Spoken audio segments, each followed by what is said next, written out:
the fire alarm at 2:03. The alarm didn't scream so much as confess. A thin wail slipped through our bedroom at 2:03 a.m., as if the tower itself were clearing its throat to lie. It lasted 7 seconds, long enough to yank Nadia upright, short enough that a sane person could pretend it never happened. The fourth night in a row broke my sanity. "Again," she said into the dark, her voice already in work mode. She runs the tenant's legal clinic on the first floor, the one with the folding chairs and the coffee the building pretends is complimentary. I fix rich people's emergencies for a living.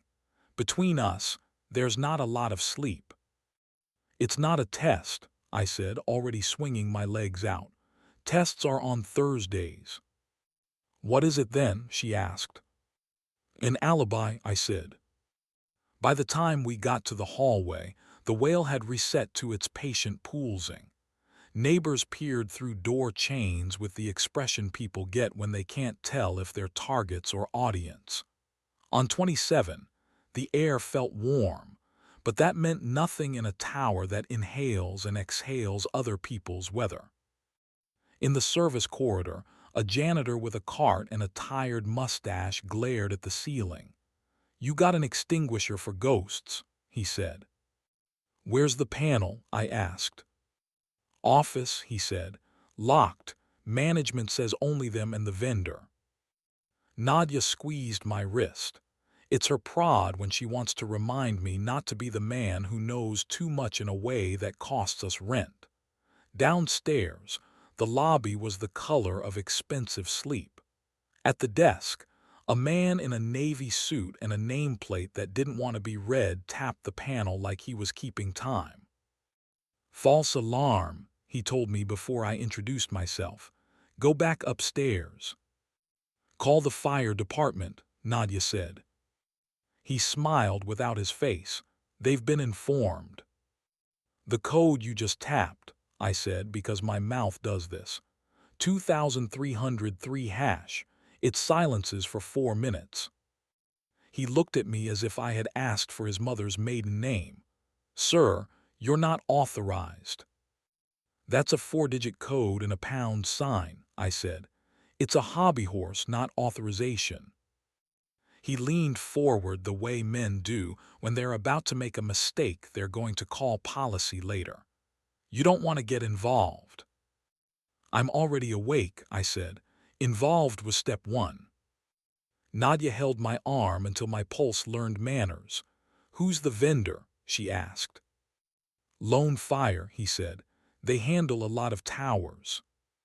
The same Lone Fire that calibrated the alarms at Coral House and set them off one night a week for 6 months until families with asthma moved, she said. He blinked. He wasn't paid to know that history. I was. The alarm cut off as if embarrassed.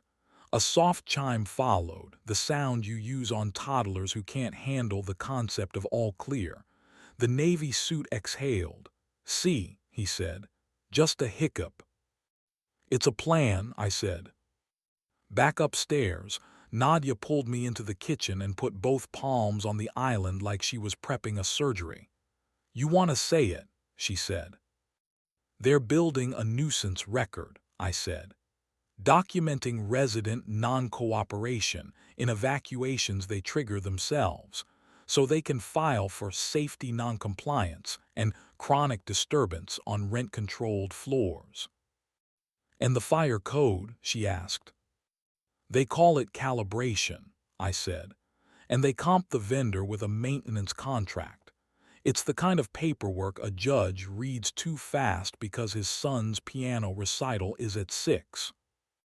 Nadia did the thing I love most. She laughed even though she wanted to break something. "Say the word," she said. "Honeysuckle," I said, hatting it properly. "That's why it works," she said, and kissed me quick, accurate like a permission slip I'd already signed. "We have one rule for ugly nights. No pursuing other people's lies until we've told each other the truth first. The truth was I had seen this pattern across 3 cities and 5 donors who called me kid in emails. The truth was I hadn't told her because I didn't want to be the man whose stories made sleep an enemy. At 2:47, I got a text from a number that didn't exist yesterday. LOANFIRE service notice. Scheduled alarm tests 2003:00 AM 9/2210/06. Thank you for your patience. Nadia read over my shoulder. At least they're honest, she said. They're honest the way plaques are honest, I said. We need someone inside. She chewed her bottom lip. The tell that means she's thinking about the version of herself I'm going to be jealous of. Ivy, she said. She took the job as assistant building manager after the arts center closed. She knows where the wires are. Ivy had been ours once, in the sense that for 2 months we'd been a 3-person weather system that made out on rooftops and believed the city could hear us. Then she'd left the activist world for a paycheck and a badge that opened rooms with better HVAC. We never broke each other exactly. We just reordered. I'll text her, Nadia said. She did, and Ivy answered with a single word and a room number. Mech 18. The mechanical floor had that end-of-world smell, dust, heat, nicotine-laced breath. Ivy was in coveralls with a patch that said artist in a font someone thought would be comforting. Her hair was shorter than when she left, her mouth not. You look better tired, she said to me. You look honest rich, I said. She snorted. This place pays in paranoia, she said. Come on. She led us past the pumps and the ducts and the angry box with the sign that says no and means please don't sue us. At the end of a narrow catwalk, a brushed steel cabinet hummed. Ivy opened it with a key that had been loved too hard.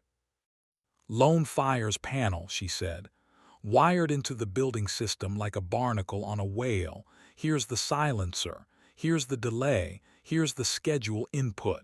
She pointed with a wrench. The schedule's not vendor, it's user, someone on 4. Management, Nadia said. And here, Ivy said, tapping a box the size of a paperback with a Crown logo and a smug blue LED, is the relay. I didn't like it, so I looked it up. Crown is the vendor for Get Ready, Smart Evacuations. They sell analytics on crowd movement during non-lethal events.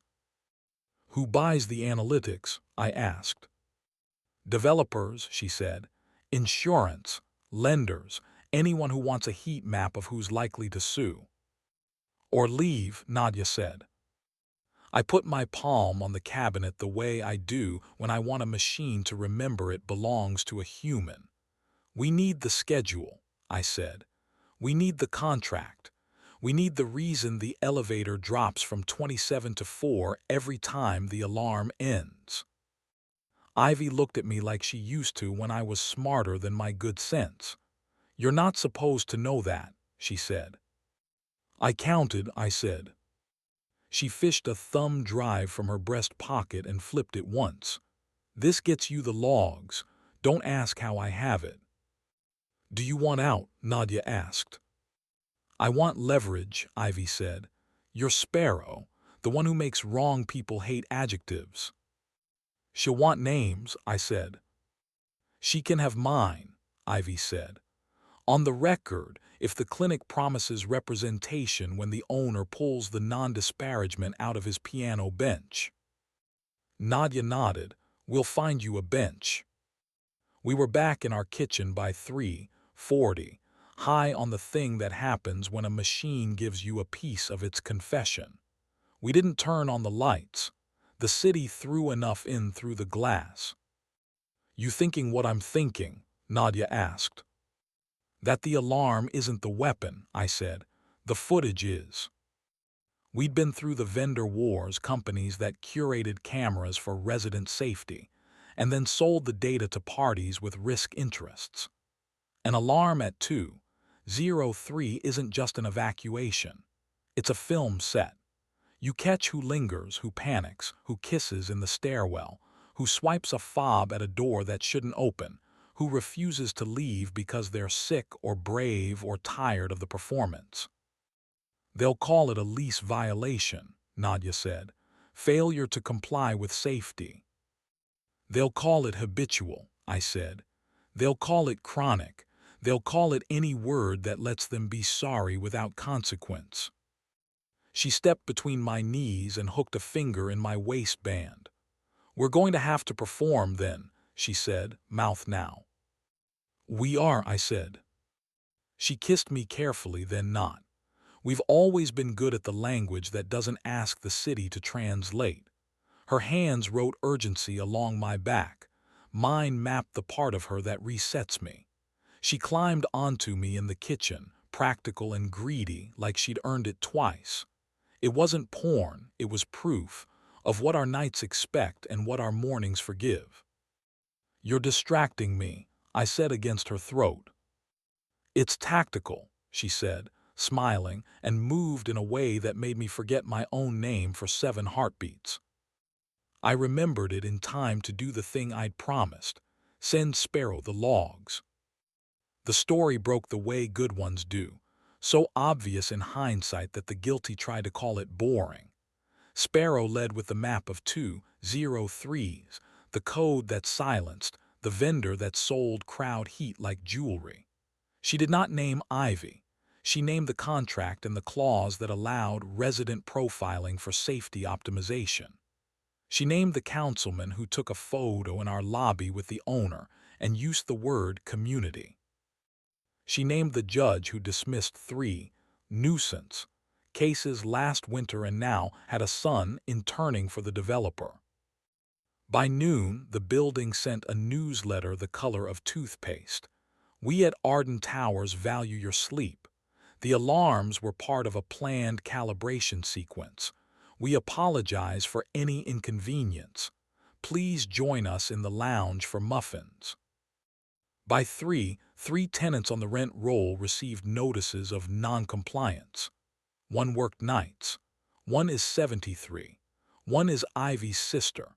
Nadia printed the notices and marched to 4 and did the thing she does that makes me want to walk behind her carrying a yes sign.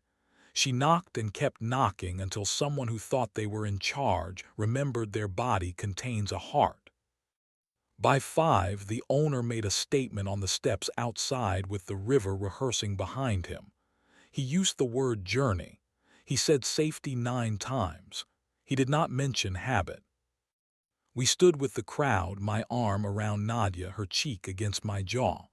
Ivy hovered 2 people behind us, coveralls zipped up to her throat like she didn't trust weather anymore. Sparrow held a camera that didn't panic.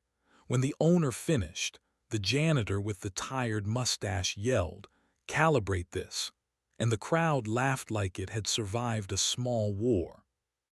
That night I thought we'd sleep. The city disagreed.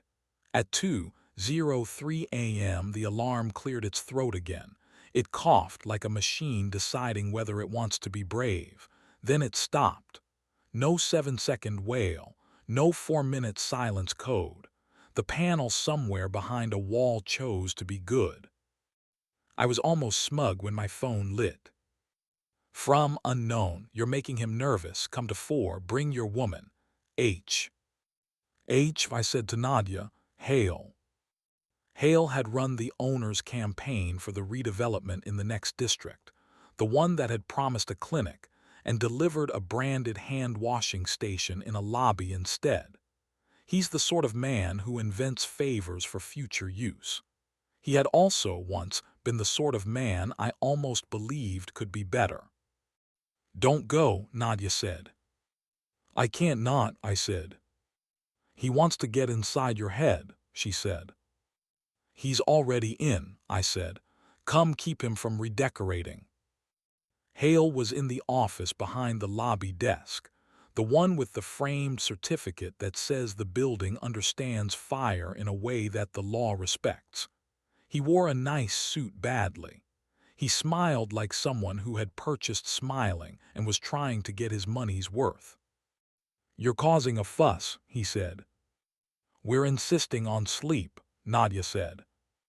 "You're insisting on being right," he said, "which is less charming at scale." "You staged alarms," I said. "You filmed evacuations. You profiled tenants. You tried to evict a woman who works nights and a 73-year-old who can't do stairs. That's not scale.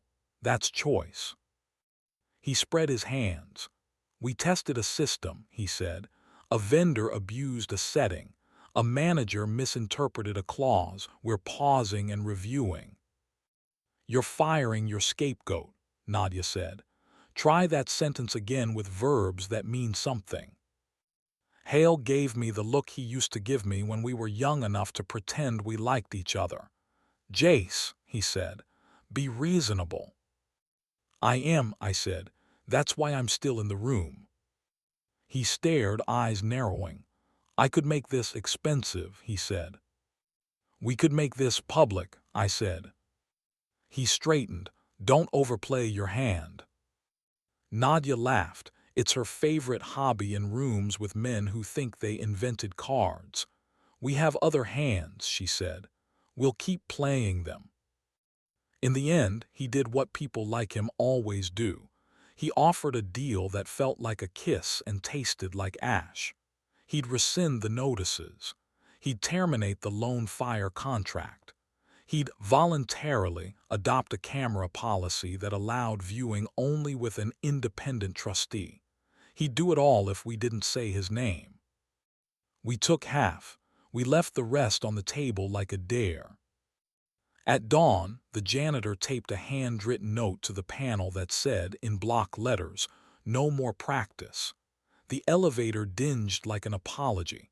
You could hear the building try to be better. We didn't leave the kitchen for an hour. Nadia climbed onto my lap again because victory makes her generous. The city slid blue across her shoulders. My hands remembered where to be. When she whispered, "Say it," I did, and the word felt less like a spell and more like a habit we'd earned. Honeysuckle, ridiculous, hours. Sparrow's piece landed at noon with the kind of headline that becomes a rule. Ivy signed her name to a part of it with courage I needed to be worthy of. The owner's people tried to invent a different story. The city refused. Families slept. The alarm stayed quiet. I saved the text from Hale and the 2303 hash scribbled on the back of a grocery list. I taped them inside the cabinet where we keep the flashlights and the batteries and the spare keys. A reminder, doors behave until someone pays them not to. A reminder, when they forget, we stand in the hallway together, bleary and stubborn, and we keep knocking until the room answers with something other than a wail. We still have the clinic, the folding chairs, the coffee that tastes like duty. We still have Hale in different suits in different hallways, asking the same favor with different nouns. We still have my hinge in my chest, and the way Nadia puts her ear to it on nights when the world pretends a siren is just a sound. It's not. It's a choice. So are we. We keep choosing us. We keep choosing sleep. We keep choosing to be the reason a machine learns to shut up and let people love each other in their own kitchens without having to imagine themselves evacuating in their underwear. The alarm will try again someday. It's what alarms do. When it does, we'll be awake already because that's our curse and our gift. We'll say the stupid word that opens a better door. We'll kiss like witnesses. We'll hold the building to the consequence of being a home. And if the city forgets what it promised at 2:03 a.m., we'll remind it. Quietly, loudly together.